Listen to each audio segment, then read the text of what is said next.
Welcome to miles of smiles. మనకి దంత సమస్యలు ఉన్నట్లయితే అది మిగతా అవయవాల మీద కూడా ప్రభావం చూపుతుందా అనే విషయాలు మనకు తెలియజేయడానికి మనతో ఉన్నారు ప్రముఖ దంత వైద్య నిపుణులు డాక్టర్ ప్రసాద్ గారు. వారిని అడిగి వివరాలు తెలుసుకుందాం.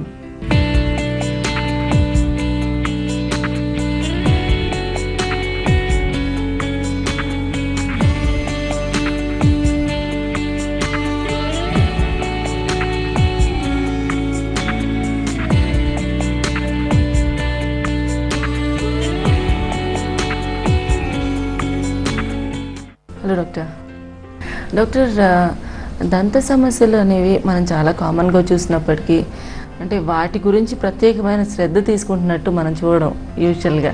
అంటే మిగతా ప్రాబ్లమ్స్కి అయితే ముందు నుంచే రాకుండా ఇది చేయాలి అది చేయాలని వింటూ ఉంటాం, కానీ దంత సమస్యలు probably the most neglected dental care అనేది. మరి అసలు దంత సమస్యల వలన మిగతా అవయవాల మీద కూడా ఏమైనా ప్రభావం ఉండే అవకాశం ఉంటుందంటారా? యాక్చువల్గా ప్రతి ఒక్కరూ డెంటల్ అంటే ఓన్లీ దంతము, దీనివల్ల మనకు ఏమీ అవద్ది, మనకు 28 దంతాలు ఉన్నాయి, ఒకటి పోతే మనకేం ప్రాణానికి సంబంధించిన అపాయం ఏమీ లేదు కదా అనే ఒక అపోహలో ఉంటారు. డెంటల్కి మిగతా బాడీ పార్ట్స్కి చాలా సంబంధం ఉంది. మనం తినే ప్రతి ముద్ద కూడా నోట్లోంచే తినాల్సి వస్తుంది. ఆ నోటి ద్వారా పోయే క్రిములు, ఇట్లా బ్యాక్టీరియా అంటాం, ఆ నోటి ద్వారా పోయే క్రిములు వివిధ రకమైన ఆర్గాన్స్ దగ్గరికి వెళ్ళి ఆ ఆర్గాన్స్ మీద వాటి ప్రభావం చూపెడతాయి. ఇవి డైరెక్ట్గా చూపెడతాం, ఇండైరెక్ట్గా అంటే మీకు ఇప్పుడు కార్డియాక్లో ఏమైనా ప్రాబ్లం వచ్చిందంటే అది దేనివల్ల వచ్చిందని రెగ్యులేట్ చేయరు. ఏది నార్మల్గా బ్లడ్ క్లాట్ అయింది, లోపల రక్తనాళాలు పూడుకుపోయి మీకు స్ట్రోక్ వచ్చింది అనేది ఒకటే జనాలకు తెలుసు. కానీ ఆ స్ట్రోక్ రావడానికి గల కారణాలు ఏంటి?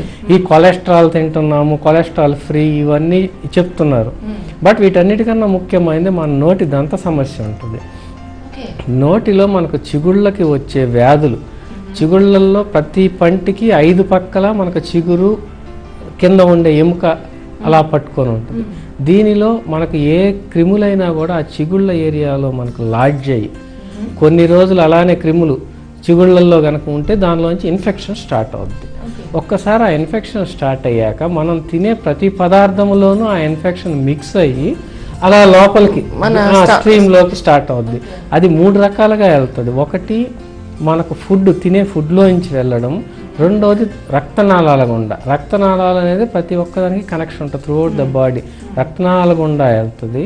మూడవది మన ఇన్హలేషన్, అంటే ఆ బ్యాక్టీరియాని మనం ఇన్హేల్ చేసినప్పుడు, అంటే ఊపిరి తీసుకునేటప్పుడు అప్పుడు ఇన్హేల్ చేసినప్పుడు అంటే మన నోట్లో ఉన్న బ్యాక్టీరియాని మనం ఇన్హేల్ చేస్తాం. ఈ థ్రోట్లో నుంచి ఇన్హేల్ అవుద్ది. మనకు ముక్కులో రంధ్రం ద్వారా మనం తీసుకునే ఈ గాలి ఈ బ్యాక్టీరియా వెనక పక్క ఉంటుంది కదా, ఆ బ్యాక్టీరియాకి టచ్ అయ్యి లోనకి వెళ్తుంది లంగ్స్లోకి. అలా వెళ్ళేటప్పుడు వాళ్ళకి అగైన్ లంగ్స్లో న్యూమోనియా స్టార్ట్ అవుద్ది. ఈ న్యూమోనియా స్టార్ట్ అయ్యేదానికి మనం ప్రతి ఒక్క కారణాల్లో ఇది ఒక రకమైన కారణం. మనకు చిగుళ్ళ ఇన్ఫెక్షన్ నుంచి ఏం అవయవాలంటే మనకు మెయిన్గా ఒకటి గుండెకి సంబంధించి డైరెక్ట్గా గుండెకి రిలేషన్ ఉంటుంది. రెండవది మనకు కన్ను, మూడవది మన నరములు బ్రెయిన్కి, నాలుగవది మన లంగ్స్, ఐదవది లివర్, ఆరవది ఇంటెస్టైన్, ఏడవది కిడ్నీ. ఇన్ని భాగాలకి చాలా చిన్నదైన గమ్ ప్రాబ్లం వలన మన ప్రాబ్లం అనేది మనం ఆల్రెడీ చెప్తున్నాం, మన మాటల్లోనే చెప్తున్నాం గమ్ ప్రాబ్లం అని. ఒక ప్రాబ్లం మన బాడీలో ఉంటే అది కంటిన్యూస్గా ప్రతి అవయవానికి పాకుద్ది. జస్ట్ లైక్ క్యాన్సర్ ఎలానో ఇది కూడా ఇన్ఫెక్షన్ అనేది అలా. ఇప్పుడు మనకు ఫీవర్ ఉంది, ఫీవర్ అనేది ఫుల్ బాడీ వస్తుంది కానీ ఒక ఏరియాలో లాడ్జ్ ఆగదు కదా. ఇలానే ఈ గమ్ ఇన్ఫెక్షన్ కూడా, ఇన్ఫెక్షన్ అనేది మన బాడీలోకి అంటుకునేదానికి సులువైన మార్గం నోరు. ఈ నోటిలో మనకు స్టాగ్నేట్ అయ్యే ఫుడ్ పార్టికల్స్ నుంచి ఇన్ఫెక్షన్ స్టార్ట్ అవుద్ది. స్టార్ట్ అయిన ఇన్ఫెక్షన్ వచ్చి మొత్తం ఫుల్ బాడీ సర్క్యులేట్ అవుతూ ఎక్కడెక్కడ అవయవాల్లో ఎక్కడైతే కొంచెం తక్కువ ఇమ్యూనిటీ ఉంటాయో ఆ ఏరియాలకు వెళ్ళి వాటిని డెవలప్ చేస్తుంది, ఎక్కువ ఎగ్జాజరేట్ చేస్తుంది.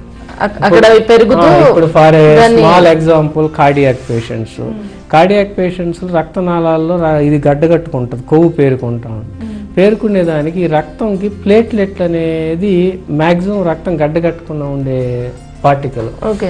ఈ ఇన్ఫెక్షన్ పోయి వాటి మీద యాక్ట్ చేసి ప్లేట్లెట్స్ మీద యాక్ట్ చేసి ఆ రక్తం గడ్డగట్టే స్వభావం తీసుకొస్తుంది. ఒక్కసారి రక్తం గడ్డగడ్డం స్టాక్ అయ్యే దగ్గర నుంచి ఈ రక్తనాళాలు క్లాట్స్ తయారవుతాయి, బ్లాక్స్. ఈ బ్లాక్స్ డైరెక్ట్ గా స్టార్ట్ హార్ట్ అటాక్. అందుకనే ప్రతి ఒక్క పేషెంట్ కూడా, గుండె జబ్బు ఉన్న పేషెంట్ ఫస్ట్ దంతాలు శుభ్రంగా ఉంచుకోవాలి.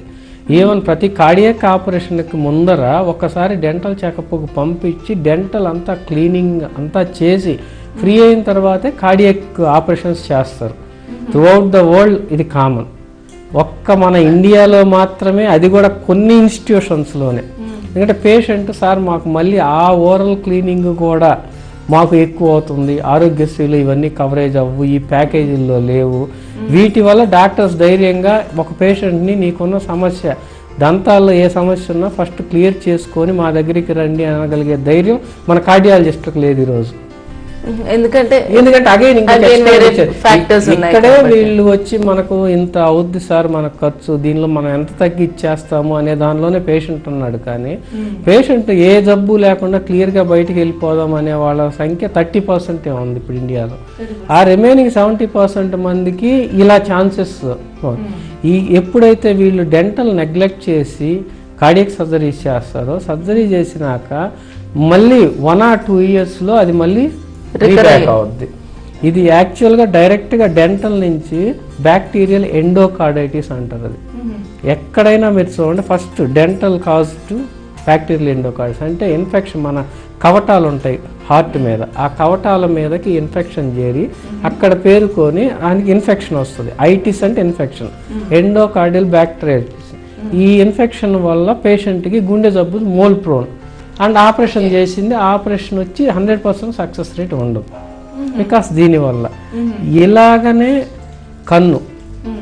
కంటి ఆపరేషన్ క్యాట్రాక్ట్ చేయాలన్నా ఇంకోటి చేయాలన్నా ఫస్ట్ డెంటల్ డాక్టర్ దగ్గరికి వెళ్ళి ఫస్ట్ దంతాలకు ఏం ఇన్ఫెక్షన్ లేకుండా చూసుకోండి అని చెప్తారు. అదే యాక్చువల్ ప్రోటోకాల్ కాదు, ఇప్పుడు కంటి వరకు మ్యాక్సిమం పాటిస్తున్నారు కూడా. కన్ను ఆపరేషన్ అయినాక ఒక 20 రోజులు డెంటల్ ప్రొసీజర్ చేయరు, డెంటల్ ప్రొసీజర్స్ ఉన్నప్పుడు కంటి ఆపరేషన్ చేయరు. ఇది ఇప్పటికీ పాటిస్తానే ఉన్నారు. కానీ ఒక అపోహ ఉంది జనాల్లో, పై పన్ను తీస్తే కన్ను దెబ్బతింటది. It's a myth. అది మనం అంటే నేను చిన్నప్పటి నుంచి వింటూ వస్తున్న ఇది ప్రతి ఒక్కరికి అదొక మిత్. ఏమంటే పై పళ్ళు, కానీ పై పళ్ళు తీస్తే కన్ను పోయే ప్రమాదం లేదు. కానీ పై పళ్ళల్లో కానీ కింద పళ్ళు ఎక్కడైనా ఇన్ఫెక్షన్ ఉంటే ఆ ఇన్ఫెక్షన్ స్ప్రెడ్ అయ్యే ప్రమాదం ఉంది. ఆ ఇన్ఫెక్షన్ కంటికి స్ప్రెడ్ అవుద్ది. మైల్స్ ఆఫ్ స్మైల్స్ కార్యక్రమంలో ఇప్పుడు చిన్న విరామం.